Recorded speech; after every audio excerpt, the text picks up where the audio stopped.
हाँ, तो कल की चर्चा में हमने शुरू किया था कि कर्म बंध के मूल 5 कारण हैं, जिनको 5 आश्रव कहा जाता है। Right. उसमें पहला आश्रव मिथ्यात्व है, दूसरा अविरति है, तीसरा प्रमाद है, चौथा कषाय है और पांचवा योग है। आज हम इन 5 आश्रवों को थोड़ा सा समझ ले विस्तार से। तो मिथ्यात्व किसको कहते हैं? जो सही नहीं है। जो सही नहीं है। तो क्या चीज सही नहीं है, हमें ये समझना है थोड़ा सा। तो यहाँ परिभाषा की है, अतत्वे तत्व श्रद्धा मिथ्यात्व। जो चीज जैसी है वैसी न मानना, ये मिथ्यात्व। अर्थात वस्तु का जैसा भी स्वरूप है वैसा स्वीकार करते हैं तो सम्यक तो है, यानी आप सत्य को स्वीकार कर रहे हैं।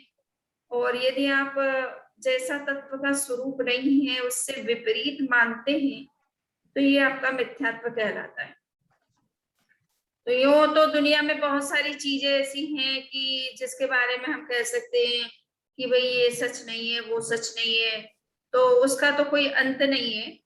किंतु शास्त्र की भाषा में 9 चीजें ऐसी हैं जिनके ऊपर हमारी यथार्थ श्रद्धा होनी चाहिए, जिनके स्वरूप को हमें सही ढंग से समझना चाहिए और जैसा उनका स्वरूप है उसको उसी रूप में मानना चाहिए। और ये ज्ञान आपको आध्यात्मिक दृष्टि से बहुत आवश्यक है। इसलिए इनको हम जैन शास्त्रों में इस तरह का जो ज्ञान है तत्व के संदर्भ में, उसको सम्यक तो कहा गया है और सम्यक तो को मोक्ष की प्रथम सीढ़ी माना गया है। बिना सम्यक तो के तत्व के यथार्थ ज्ञान के आप अध्यात्म के क्षेत्र में आगे नहीं बढ़ सकते। ये प्रथम स्टेप है जिसको आपको सबसे पहले क्लियर करना चाहिए। तो वो तत्व क्या है? 9 तत्व की बात आती है, जीव तत्व, अजीव तत्व, पुण्य तत्व, पाप तत्व, आश्रव, संवर, निर्जरा, बंध, मोक्ष। ये 9 तत्व हैं। आध्यात्मिक उन्नति करने वाले व्यक्ति को कम से कम इन 9 तत्वों का सही ज्ञान होना चाहिए, इसके प्रति सही श्रद्धा हो, इनके प्रति सही अर्थ में श्रद्धा होनी चाहिए। अगर इन तत्वों में ही जिनका विश्वास नहीं है वो आध्यात्मिक दृष्टि से उन्नति करने की बात नहीं सोच सकता है। तो सबसे पहला है जीव तत्व, यानी आपको मोक्ष पाने की अगर इच्छा है तो सबसे पहले ये जानना जरूरी है कि आप हैं कौन और आप मुक्त होना चाहते हैं, है ना। आप उस स्वरूप को पाना चाहते हैं जो आपका वास्तविक स्वरूप है। तो ये जीव तत्व का निर्णय किए बिना आप मोक्ष की इच्छा भी नहीं करेंगे, कल्पना भी नहीं आपके दिमाग में आ सकती है और उस तरफ आगे बढ़ने की तो कोई बात ही नहीं है।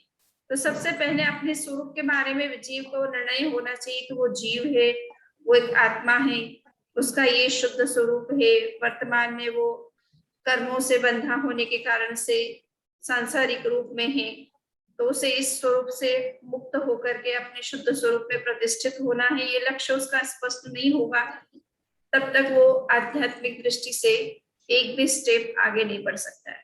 सो जीव स्वरूप का निर्णय सबसे पहले जरूरी है। दूसरा है अजीव। अजीव तत्व का भी निर्णय होना जरूरी है। अजीव का मतलब आप जिन पदार्थों से जुड़े हुए हैं, जिस शरीर के साथ आपका संबंध है, जो कर्म आत्मा के साथ लगे हुए हैं, वो सारे अजीव हैं, जड़ तत्व हैं। तो उनका और आपका स्वभाव बिल्कुल भिन्न है। आपको अजीव के स्वरूप को भी समझना होगा, नहीं तो आप उस अजीव के को ही, शरीर को ही अपना स्वरूप समझ बैठेंगे और उसी के विकास की बात सोचेंगे या उसकी सुरक्षा के बारे में ही आपका समय, आपका चिंतन ज्यादा उसी में व्यतीत होगा। सो आपको ये भी समझना है कि ये सब जड़ तत्व हैं और इनका एक समय टाइम बिंग के लिए मेरे साथ रिलेशन है, और जब तक रिलेशन है तब तक ये चीजें, जब तक मेरे लिए उपयोगी है तब तक इनकी थोड़ी बहुत केयर जो करनी होती है वो करनी होती है। किंतु हमारा मूल स्वरूप क्या है उसकी तरफ मुझे निरंतर जागरूक रह करके उस दिशा में प्रयास करना है। तो ये मिथ्यात्व इसीलिए कहा जाता है कि सम्यक तो बहुत इम्पोर्टेंट है, इसके बिना आप आध्यात्मिक दृष्टि से कुछ भी सोचने की स्थिति में नहीं होते। पुण्य तत्व को भी जानना जरूरी है, पाप तत्व को भी जानना जरूरी है। पुण्य तत्व का संबंध हमारे सत्कर्मों के साथ है, पाप कर्मों का संबंध हमारे असत कर्मों के साथ है। मनुष्य सुखी दुखी बनता है, तो सुखी क्यों बनता है, दुखी क्यों बनता है, इसका कारण हमें पुण्य और पाप तत्व से को जानने से उसका आंसर मिलता है।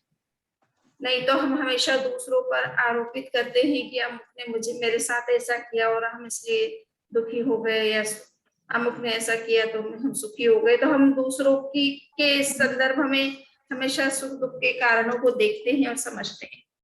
और जब अपने ही कर्मों को समझ लेते हैं कि हमारे ही कुछ अशुभ कर्म होते हैं जिनके कारण दुख या समस्याएं आती है, और हमारे ही सत्कर्मों से हमें अनुकूलताएं और सब कुछ अच्छा मिलता है, तो हमें अपने कर्मों पर हमारी के प्रति हमारी जागरूकता बढ़ती है। तो हम कौन सा कर्म करें कौन सा नहीं करें, सुखी होना है तो हमें सत्कर्म की तरफ ध्यान देना होगा। तो पुण्य पाप तत्व को भी समझना जरूरी है।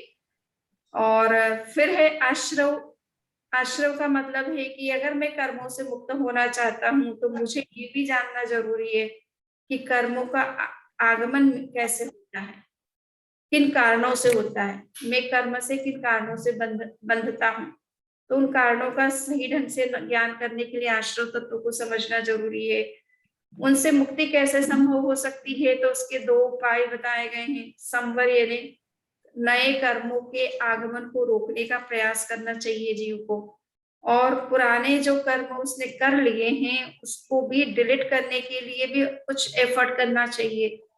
तो ये दोनों चीजें समझने के लिए संवर और निर्जरा तत्व है। संवर के द्वारा आप नए कर्मों का निरोध करते हैं, अर्थात नए कर्मों का बंधन नहीं करते हैं, और निर्जरा के द्वारा जो कर्म बंध गए हैं उनको आप अपने से अलग कर सकते हैं और आत्मा को शुद्ध बना सकते हैं।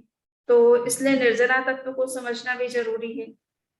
बंध तो हमने पहले चर्चा की है कि भाई कर्म जब भी हम कोई भी प्रवृत्ति करते हैं तो उससे कर्मों का निरंतर आगमन होता है और आत्मा के साथ उन कर्मों का संबंध होता रहता है। तो ये बंध अवस्था है। तो ये बंध को समझे बिना मोक्ष की बात भी आप नहीं सोच पाएंगे कि बंध को समझ लिया तभी आप मोक्ष को समझ पाएंगे कि मोक्ष होता क्या चीज है। कर्मों से मुक्त होना ही मोक्ष है। संपूर्ण रूप में जब हम मुक्त हो जाते हैं तो मोक्ष है, और आंशिक रूप में यानी थोड़े रूप में हम मुक्त होते हैं प्रयास करके, तो वो निर्जरा कहलाती है। तो निर्जरा आंशिक कर्म मुक्ति है और मोक्ष संपूर्ण रूप में कर्मों से मुक्ति है। तो कर्म बंध को भी समझना जरूरी है कि हम बंधे हुए हैं, हम मुक्त नहीं हैं, इसीलिए हमें मुक्ति का निरंतर प्रयास करना है। तो ये 9 तत्व हमारे आध्यात्मिक दृष्टि से हमारे लिए बहुत ही महत्वपूर्ण है। इनको जाने बिना हम आध्यात्मिक दृष्टि से रियल सेंस में आगे नहीं बढ़ते हैं। तो ये मिथ्यात्व की बात है। अब ये बात है कि मिथ्यात्व 2 तरह का होता है मनुष्य के अंदर, आभिग्रहिक और अनाभिग्रहिक। आभिग्रहिक का मतलब होता है कि व्यक्ति के अंदर में कुछ चीजों को सही जानकारी देने पर भी गलत चीजों के प्रति आग्रह रहता है। तो वो आग्रह के कारण से वो सत्य को तत्व को नहीं समझता है। मिथ्या आग्रह, किसी तेरा पंथ की अपनी परंपरा है, स्थानक की अपनी परंपरा है, मूर्ति पूजक की अपनी परंपरा है, तो उस परंपरा में कुछ बातें जो कही जाती है, दूसरी परंपरा में जो बात सही अगर कही भी जा रही है, तो चूंकि वो उस पर्टिकुलर परंपरा से ही अपने आप का संबंध रखता है और उसमें जो कुछ कहा जा रहा है उसी को सही मानता है, ऐसा उसके अंदर आग्रह पैदा हो जाता है। तो वो दूसरी परंपरा कोई सत्य बात, कोई तत्व की बात कह भी रही है तो उसको एक्सेप्ट नहीं होता है। तो आग्रह के कारण से मनुष्य कभी कभी सत्य को स्वीकार नहीं करता है।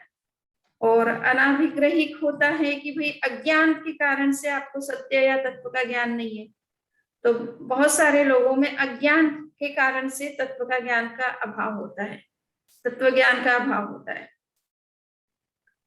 वो अज्ञानी है, उन्हें किसी बात किया ही नहीं है, वो कभी साधुओं के संपर्क में आए नहीं, कभी धर्म के संपर्क में आए नहीं, कभी तत्व को समझने का उन्होंने प्रयास ही नहीं किया है, इस वजह से उन्हें इन तत्वों का ज्ञान नहीं है, तो उसको अनाभिग्रहिक मिथ्यात्व कहते हैं। तो ये मिथ्यात्व की दो दशाएं बताई है कि मनुष्य दोनों तरह से, कभी कभी मिथ्या आग्रह के कारण से सत्य या तत्व को समझने की कोशिश नहीं करता है, और कभी कभी अज्ञान के कारण से उस तत्व का ज्ञान उसको नहीं होता है, और इसलिए उसकी उन्नति उस आध्यात्मिक दृष्टि से वो आगे विकास नहीं कर पाता है। वो जहाँ है वहां है, ठीक है, जीवन अच्छा हो सकता है, किंतु संसार चक्र से मुक्ति नहीं हो सकती उसकी। अप्रत्याख्यानम अविरति, दूसरा आश्रव है अविरति। अविरति किसको कहते हैं कि जो अप्रत्याख्यान, किसी चीज, जिस चीज को छोड़ना चाहिए उसको छोड़ना नहीं चाहता है, उसका त्याग नहीं करना चाहता है, उसके अंदर उस चीज की अभिलाषा बनी रहती है, आकांक्षा बनी रहती है, तो उसका नाम है अविरति। तो अत्याग भाव जिसे कहा जाता है कि त्याग करने की बहुत सारी, आज की मानसिकता, आज के बच्चों की मानसिकता, नई पीढ़ी की मानसिकता ऐसी ही है कुछ, कि उनको कहते हैं कि तुम अगर शराब नहीं पीते तो इसका त्याग कर लो, तो नहीं करना चाहते, तो उनके अंदर वो त्याग का भाव पैदा नहीं होता है।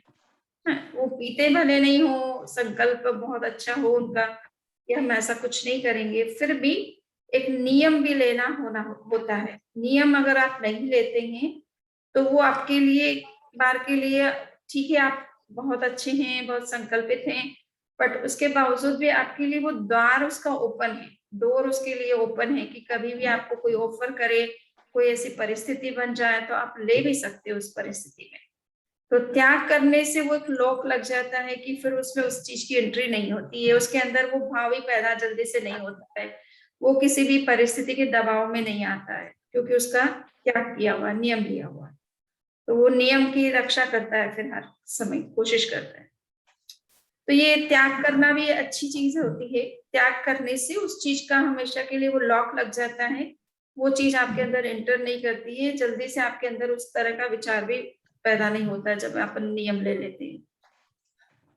प्रमाद, अनुत्साह प्रमाद, प्रमाद किसे कहते हैं कि अनुत्साह को, आत्मा के प्रति जो एक उत्साह होना चाहिए, आध्यात्मिक उन्नति के प्रति जो जागरूकता चाहिए कि मुझे अपनी आत्मा का विकास करना है, अपने मोक्ष को पाना है, ऐसा कुछ जो हमारे अंदर एक उत्साह होना चाहिए, उसके लिए एक प्रयास होना चाहिए, एक जागरूकता होनी चाहिए कि मेरे कोई नए कर्मों का बंधन ना हो, इस तरह का जो जागरूकता अंदर में होती है, आध्यात्मिक जागरूकता उसे कहते हैं। एक तो होता है कि हम आंखों से, तो आंखें हमारी खुली है, हम काम कर रहे हैं, हम जागरूक ही हैं, कोई प्रमाद नहीं कर रहे हैं, बट वो प्रमाद भी प्रमाद ही है जिसमें आप आत्मा के बारे में कुछ नहीं कर रहे हो, आप कुछ सांसारिकता के काम कर रहे हो, अपने जॉब से संबंधित या अपने फ्रेंड सर्कल के कोई काम है तो उनके में अपना समय लगा रहे हो, आप जागरूक तो बहुत है, परंतु उसमें आत्मा की उन्नति नहीं हो रही है, आध्यात्मिक उन्नति के लिए कुछ वो सारी चीजें आपकी कोई उपयोगी नहीं है, तो ये वो भी प्रमाद कहलाता है एक तरह से। तो उससे भी निरंतर जीव को कर्म का बंधन होता रहता है, वो दूसरी दूसरी प्रवृत्तियां कर रहा है किंतु आध्यात्मिक प्रवृत्ति में उसका कोई उत्साह नहीं है। राग द्वेषात्मक तापः कषाय, कषाय किसे कहते हैं कि हमारे अंदर जो राग द्वेष के परिणाम उत्पन्न होते हैं वो सारे कषाय के अंतर्गत आते हैं। उनके 4 रूप हमारे सामने आते हैं, क्रोध, मान, माया, लोभात्मा। यानी कषाय 4 रूपों में हमें दिखाई देता है, क्रोध के रूप में, अहंकार के रूप में, माया के रूप में और लोभ के रूप में। तो ये 4 तरह का जो कषाय है ये एक प्रकार से राग द्वेषात्मक हमारे परिणाम है, और इनसे तो निश्चित रूप से कर्म का बंधन होता ही होता है।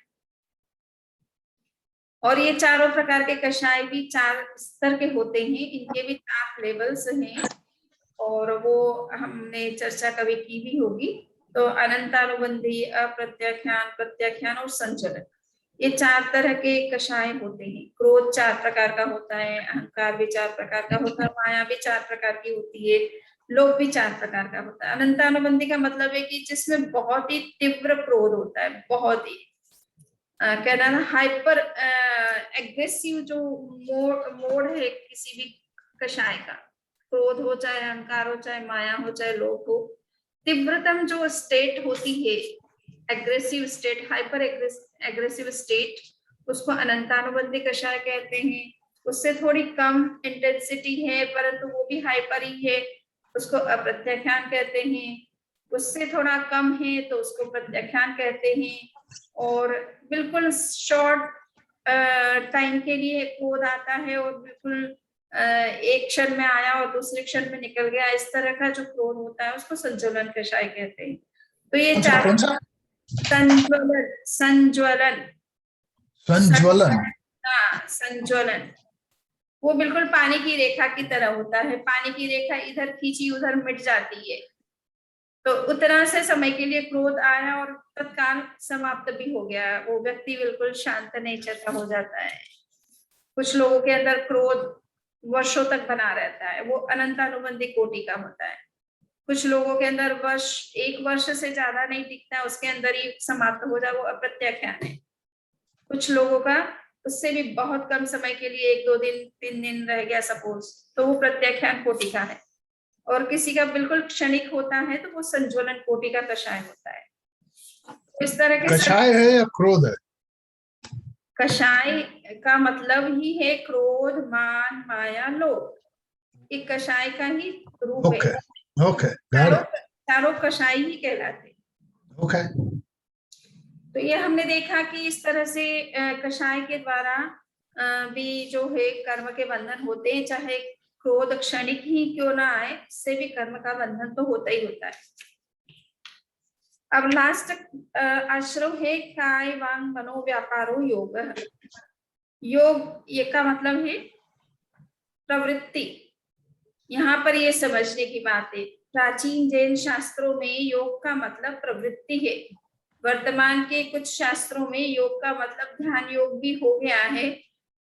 पतंजलि हिंदू परंपरा में चूंकि योग शब्द का अर्थ ध्यान योग के अर्थ में होता है, तो उसका ही प्रभाव समझिए कि जैन आगमों, जैन ग्रंथों में भी योग शब्द का अर्थ ध्यान योग हो गया है, किंतु प्राचीन आगमों में ऐसा नहीं है। वहां योग का मतलब प्रवृत्ति है, और प्रवृत्ति किसकी? मन की, वचन की और शरीर की। ये सारी प्रकार की जो प्रवृत्तियां हैं उनको योग कहते हैं, और उस योग से भी निरंतर कर्म का बंधन होता रहता है।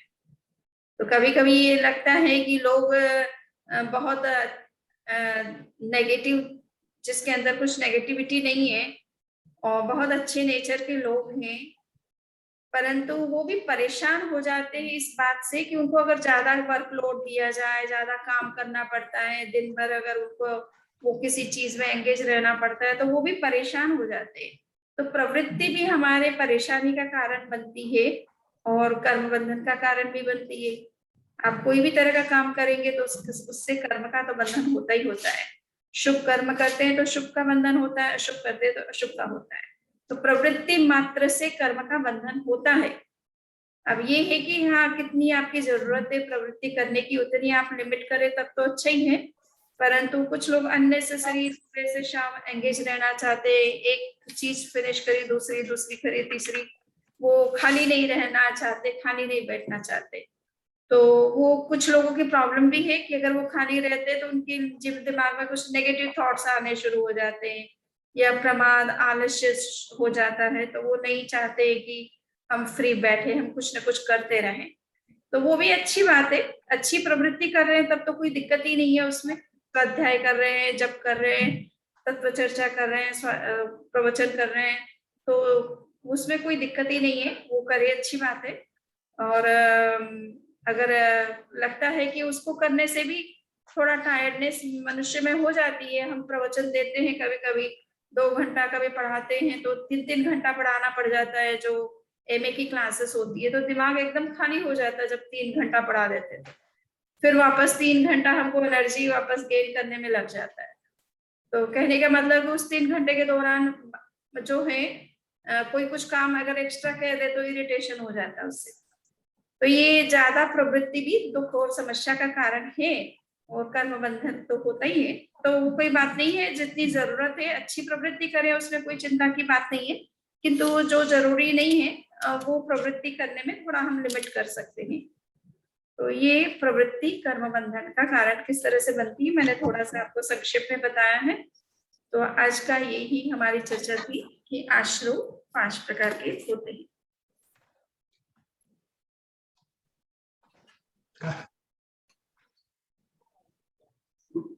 Okay. प्रश्न कर सकते हैं। सबसे पहले तो बैक में जाना नहीं चाहता, पर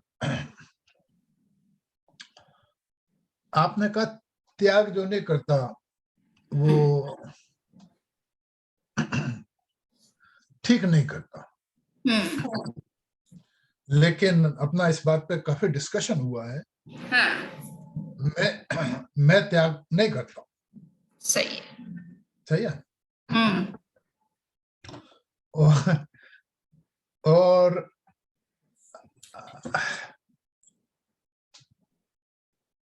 पर जो मेरी मानसिक स्थिति है उसको कोई चैलेंज भी नहीं कर सकता। अगर मैंने डिसाइड कर लिया कि मुझे ये नहीं करना है, जैसे मैंने आप, तो मैं नहीं करता हूँ। उस बात सोगन लिया या नहीं लिया कोई मतलब नहीं निकलता, एटलीस्ट मेरे पर्सपेक्टिव। जैसे मैंने आपको बताया था कि एक समय था जब मैं शराब पी लेता था, उस वक्त मुझे जरूरत थी।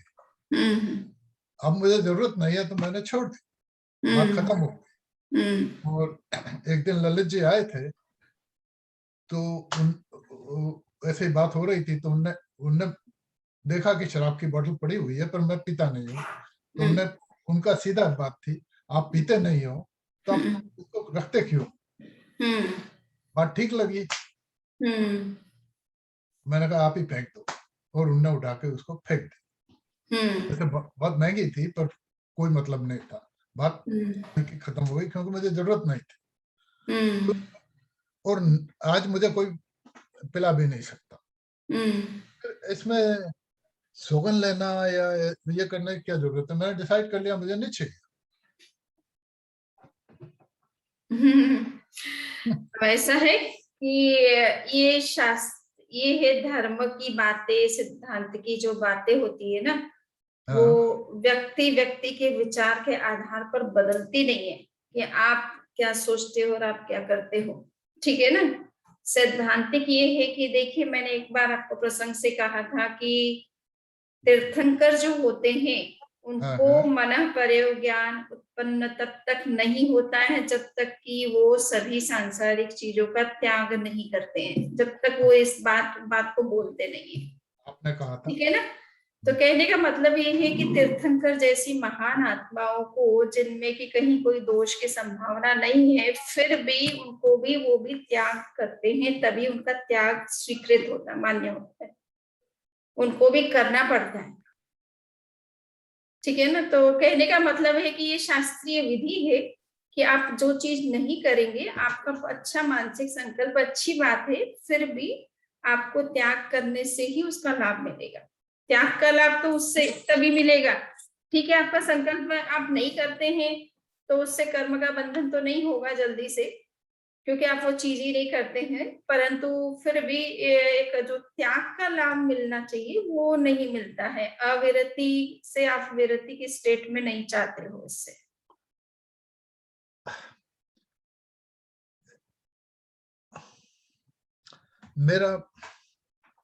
मेरा छोटा भाई, उसको शराब की आदत पड़ गई। मैं तो यहाँ था, मुझे पता भी नहीं था। पर वैसे तो मैं छोटा भाई कह रहा हूँ, और वास्तव में छोटा भाई मानता भी हूँ, परंतु वो मेरे चाचा का लड़का था।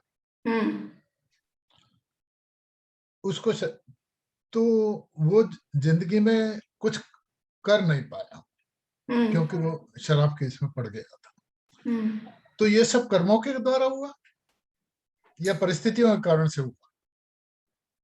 देखिए, कर्म सब्जेक्ट, वर्तमान में कोई आप बुरा काम करते हो इसका मतलब ये नहीं है कि कोई पिछले कर्मों के कारण से कर रहे हो। आप वर्तमान में, ये आपकी विवेक की कमी है या कोई परिस्थिति का दबाव है या मानसिक स्थिति ऐसी हो जाती है जब इंसान कुछ समाधान और कुछ नहीं मिलता है तो वो नशीले चीजों का सेवन करना शुरू कर देता है उस तनाव से दूर होने के लिए।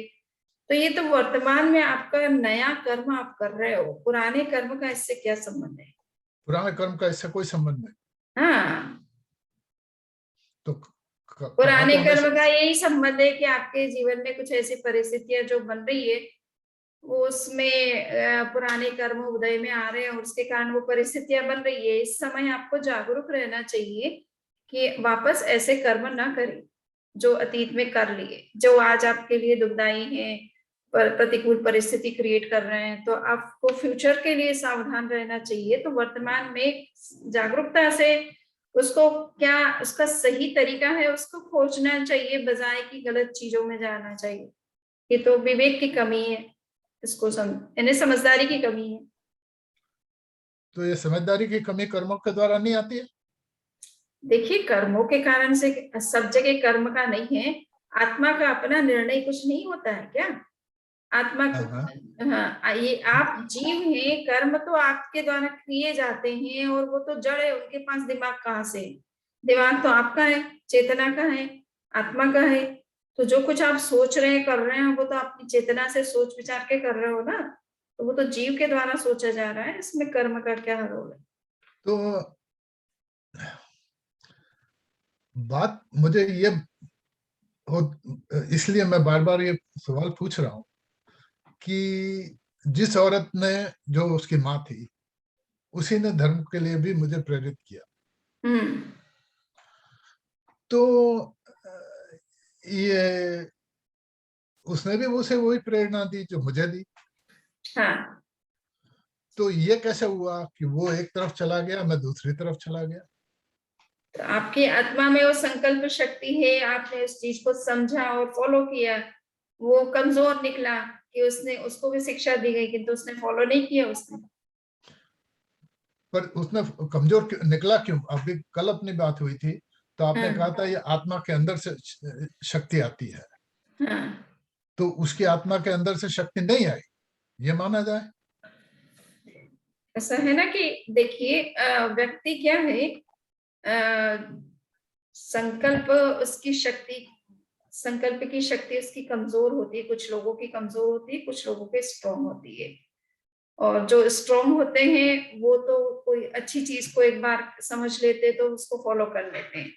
और जिन लोगों का संकल्प कमजोर होता है तो उसमें थोड़ा ये है कि उसके अंदर मोह कर्म का उदय तो होता है, राग द्वेषात्मक परिणाम होते हैं, या कहना चाहिए कि अज्ञान होता है। उसके कारण से इस तरह के गलत निर्णय वो करता है ना। एक तो अपनी आदतों पर, गलत आदतें जो विकसित कर लेता है इंसान, उनको छोड़ना, उस पर काबू करना, उसके लिए जो आत्मिक बल इंसान के अंदर होनी चाहिए, आध्यात्मिक जो बल होना चाहिए, संकल्प शक्ति प्रबल होनी चाहिए, वो चीजें जिसमें नहीं है वो जल्दी से फिर परिस्थिति के दबाव में आकर के आगे से आगे गलत काम करता ही चला जाता है, वैसे ही जीवन जीता चला जाता है। तो कहने का मतलब है कि आत्मा की शक्ति को जगाना पड़ता है। ऐसे नहीं कि आप एनी टाइम आपकी आत्मा की शक्ति जागी हुई रहती है, कर्म का प्रभाव उस पर रहता है, किंतु आपको उसको जगाना पड़ता है, संकल्प करके गलत आदतों को छोड़ना पड़ता है, त्यागना पड़ता है और सही चीज क्या है उसको फॉलो करना पड़ता है। ऐसी संकल्प शक्ति आपके अंदर जगानी पड़ती है। तो इसका मतलब ये नहीं हुआ कि आत्मशक्ति, आत्मविश्वास और आत्मसंयम, इनका हाँ, जी, हाँ बोलिए, नहीं नहीं आप ही बोलिए। आत्मशक्ति, आत्मविश्वास और आत्मसंयम, हाँ, इन तीनों का एक साथ होना बहुत जरूरी है। बिल्कुल जरूरी है। तो उसमें फिर कर्म की क्या वैल्यू है? कर्म की, इसीलिए तो ये तो कर्म के ऊपर विजय है। जी, ये तो कर्म के ऊपर विजय है। कर्म के ऊपर आपकी आपकी शक्ति का प्रयोग है। आप कर्म के प्रभाव में नहीं आ रहे हो, तभी ये कर सकते हो, ऐसा कर सकते हो। पर इतने स्ट्रांग आत्मशक्ति, आत्मविश्वास और आत्मसंयम आया कहां से? वो आत्मा के अंदर है। आपके अंदर जितनी प्योरिटी होगी ना, उतना उतना उसका बल अपने आप प्रकट होता रहता है, और जितनी इम्प्योरिटी होती है उतना वो आत्मिक बल दबता चला जाता है, कम होता चला जाता है, यानी बाहर में काम नहीं करता है जिस रूप में उसको करना चाहिए, क्योंकि आपके अंदर आदतें गलत है, सोच गलत है, व्यवहार गलत है। तो निरंतर जो है अशुभ कर्मों का दबाव बढ़ता चला जाता है उसके ऊपर, उसका प्रभाव, उनका प्रभाव बढ़ता चला जाता है, तो उसकी शक्ति जितनी काम करनी चाहिए नहीं करती है। तो वो शक्ति को जगाना पड़ता है। ऐसे आत्मा की शक्ति ऐसे सीधे नहीं जल्दी से जागती है। दूसरा एक बात ये भी समझना है कि हमारे अंदर वर्तमान में ऐसा नहीं है कि हम पूरी तरह से कर्मों से दबे हुए हैं। हमारी शक्ति भी जागृत है कुछ अंशों में, और कुछ अंशों में कर्मों का प्रभाव भी चल रहा है। ये दोनों के बीच में संघर्ष चलता रहता है। तो कभी आत्मा की शक्ति प्रबल हो जाती है और कभी कर्मों की शक्ति प्रबल हो जाती है। तो ये देखना पड़ता है कि आत्मा की शक्ति को इसलिए निरंतर जगाए रखना जरूरी होता है, और इसी के लिए ये संकल्प, ये नियम, ये व्रत लिए जाते हैं। नहीं तो कर्मों का प्रभाव आपके ऊपर होता है, परिस्थिति का दबाव भी होता है, और फिर आप गलत रास्ते को चुनाव कर लेते हो, और उससे फिर वापस बाहर आना बहुत मुश्किल भी होता है। इसलिए संकल्प नियम दिलाए जाते हैं कि तुम ये कर लो, ताकि परिस्थिति तो बनती है मनुष्य के, हर मनुष्य के जीवन बनती, साधु बन गए, आचार्य बन गए, तीर्थंकर बन गए, तो भी उनके जीवन में भी बनती है। तो आत्मा की शक्ति कर्मों की शक्ति को ओवर पावर कर सकती है। बिल्कुल। हाँ, कर्म इतने शक्तिशाली नहीं है जितनी आत्मा है। तो फिर अपने कल बात हुई थी कि निकाचित कर्म जो है, उनको जैसे किए थे वैसे ही भोगना पड़ेगा। सही है, सही है, पर आत्मा की शक्ति है, जगी हुई है, तो मैं उसको खत्म भी कर सकता हूँ। तो वो भी मैंने बात कही थी आपसे कि उसका फल जैसा है वैसा मिलेगा आपको, किंतु आप उसको चाहो तो खत्म तो कर सकते हो तपस्या के द्वारा। वो तो निगतिक में उसके हुआ। फल में परिवर्तन नहीं कर सकते हो। मतलब जैसे आप ये सोचिए कि गज सुकुमार का नाम आपने सुना है? गज सुकुमार का नाम सुना है? किसका? हाँ हाँ बिल्कुल सुना। वो श्री कृष्ण के 8वें भाई थे। राइट। और 9 वर्ष के थे मेरे ख्याल से, या 9 या 12 की उम्र में ही थे, तो उन्होंने दीक्षा ली। राइट। 16 वर्ष की उम्र थी, उन्होंने दीक्षा ली, और जिस दिन दीक्षा ली उसी दिन उन्होंने एक कठोर संकल्प किया, एक साधना का संकल्प किया, जिसको कहते हैं भिक्षु की 12वीं प्रतिमा। यानी साधु विशिष्ट साधना करता है तो उसके भी 12 स्टेप में वो कर सकता है। तो 12वां स्टेप सबसे कठिन स्टेप होता है उसका। वो 16 वर्ष का बालक आज ही दीक्षा ली, और आज ही वो भगवान अरिष्टनेमि से ये कहता है कि मुझे तो साधु की 12वीं प्रतिमा की साधना करना है। तो अरिष्टनेमि ने कहा कि ठीक है, तुम्हें जैसा अच्छा लगे वैसा करो। वो तो तीर्थंकर क्या है, किसी को ना नहीं बोलते हैं। साधना के लिए कोई कुछ भी बोलता है, मैं ये करना चाहता हूँ, मैं एक वो करना चाहता हूँ, तो वो ये नहीं कहते मत करो ये, वो कहते कि ठीक है, तुम तथास्तु, तुम जैसा चाहो वैसा करो। वो चले गए, और उनके ससुर जो हैं जिनके लड़की के साथ में उनका संबंध हुआ था, और उन्होंने जब दीक्षा ले ली और लड़की से शादी नहीं की उन्होंने, तो वो ससुर बहुत उनके प्रति जो है वो हो गया, आक्रोश हो गया उसके मन में। और वो उसने देखा कि ये दीक्षा लेकर के इस तरह साधु बन करके शमशान में आकर के अकेला खड़ा है, ये एक अच्छा अवसर है इससे बदला लेने का। तो उन्होंने उसके सिर पर खीरे डाल दिए, अंगारा डाल दिया। आप ये सोचिए, अपना टाइम खत्म हो गया। ओके। तो अंगारे के कारण से इतनी तीव्र अंगारों से कितनी पीड़ा हुई होगी, किंतु वो पीड़ा उनकी क्यों हुई? अंगारे अब साधु बनने के बाद भी 16 वर्ष की उम्र है, श्री कृष्ण वासुदेव के भाई है, उस ब्राह्मण को कितना भय होता है वासुदेव का नाम सुन करके। उस स्थिति में भी उसने ऐसा उनके साथ व्यवहार किया। तो क्यों किया? क्योंकि उन्होंने वो निकाचित कर्म बांधे थे। साधु बन गए तो भी वो कर्म उनको उसी रूप में भोगना पड़ा।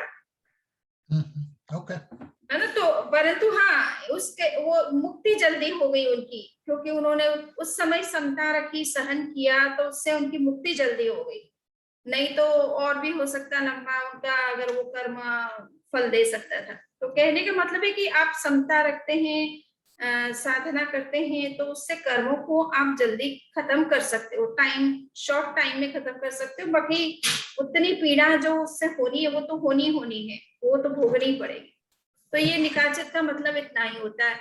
और ज्यादातर जीव क्या है, निकाचित कर्म सामान्य आप और हम जैसे लोग जिनके अंदर तीव्र कषाय नहीं है, या लोभ नहीं है, या किसी को कष्ट नहीं देते हैं, तो वो कोई जल्दी से निकाचित कर्म तो कम मानते होंगे। ज्यादातर सिंपल कर्म होते हैं जिनको वो इजीली फिनिश कर सकते हैं। ओके, ऑलराइट, ठीक है। चत्तारि मंगलम अरहंता मंगलम सिद्धा मंगलम साहु मंगलम केवली प्रनत्तो धम्मो मंगलम। चत्तारि लघुत्तमा हंता लघुत्तमा सिद्धा लघुत्तमा साहु लघुत्तमा केवली प्रनत्तो धम्मो लघुत्तमो। चत्तारि शरणं प्रवक्ष्यामि अरहन्ते शरणं प्रवक्ष्यामि सिद्धे शरणं प्रवक्ष्यामि साहु शरणं प्रवक्ष्यामि केवली प्रनत्तं धम्मं।